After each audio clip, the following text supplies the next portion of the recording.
Bonjour Olivia. Bonjour, dans le calme Laurent. et la sérénité, une fois que le flot de paroles et de notes à notre portée d'Alex se sont éteints, on a coupé le son, ça va. On va parler un peu justement de cette semaine de la francophonie en mettant à l'honneur un auteur.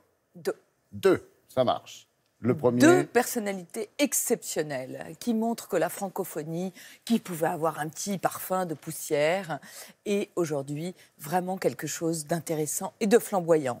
Alors, un roman de Laferrière, Denis Voilà. Laferrière. Denis Laferrière. Denis Laferrière, vous savez, il est né en Haïti, il s'est exilé à Montréal, il habite beaucoup à Paris après avoir habité aux États-Unis.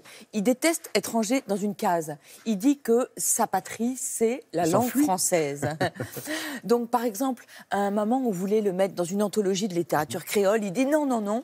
Et pour répondre à toutes ces questions qui lui sont tout le temps posées, Oui. quelle est votre nationalité? Il a écrit un roman qui s'appelle « Je suis un écrivain japonais », histoire de nous clouer le bec. Ça change de citoyen du monde. Voilà, parce que Laferrière, il est drôle, il est charmeur, il est talentueux, et il fait exploser non seulement toutes les nationalités, mais aussi tous les genres littéraires. Ouais, ça Et là, pétille. il revient avec Autoportrait de Paris avec chat chez Grasset, qui est un roman dessiné.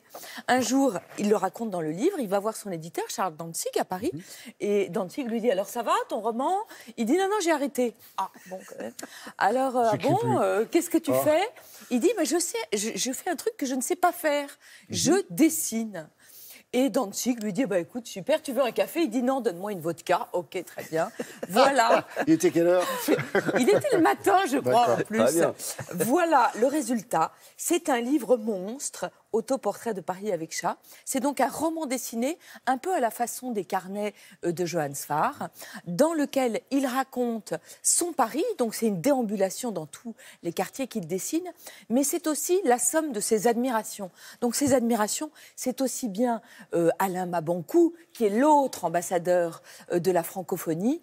Il y a des scènes avec lui absolument irrésistibles, mais c'est aussi tous les artistes qui ont habité Paris.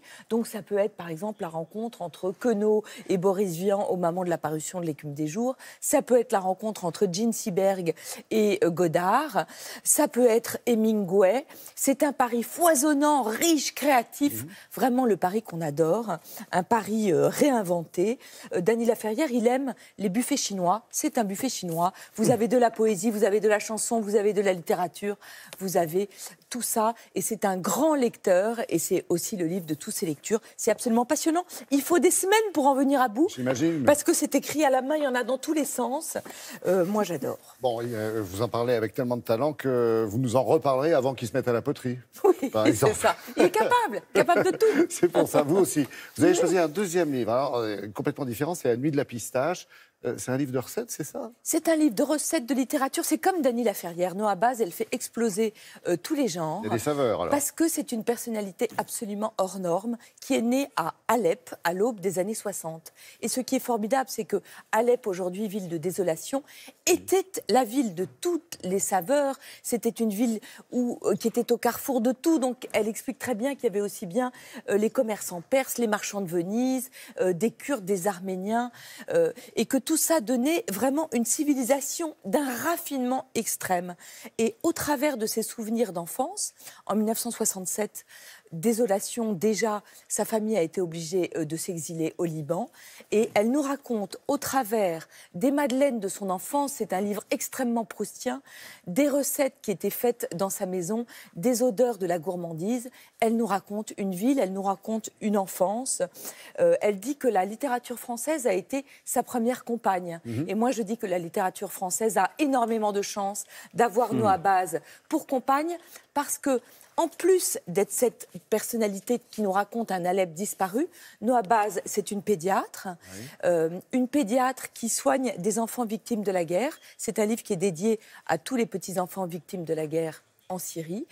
Et ces enfants, quand elle ne peut pas les opérer au Liban, elle les fait venir à Paris, à l'hôpital Necker, pour qu'ils soient opérés. Tout ça grâce à une association qui s'appelle Les Petits Soleils. C'est une femme au grand cœur. C'est une femme qui a repris ses études à l'université de Reims, qui est une grande spécialiste de la gastronomie. Moi, qui suis une quiche en cuisine, je peux le dire. C'est plutôt un bon départ. Oui, j'ai réussi à faire ces baklava. Les recettes sont extraordinaires. C'est une femme au grand cœur. Et vraiment, je trouve que c'est un livre de mille et une saveurs et de mille et une, non pas nuits, mais jours. Gentil. C'est Ouais.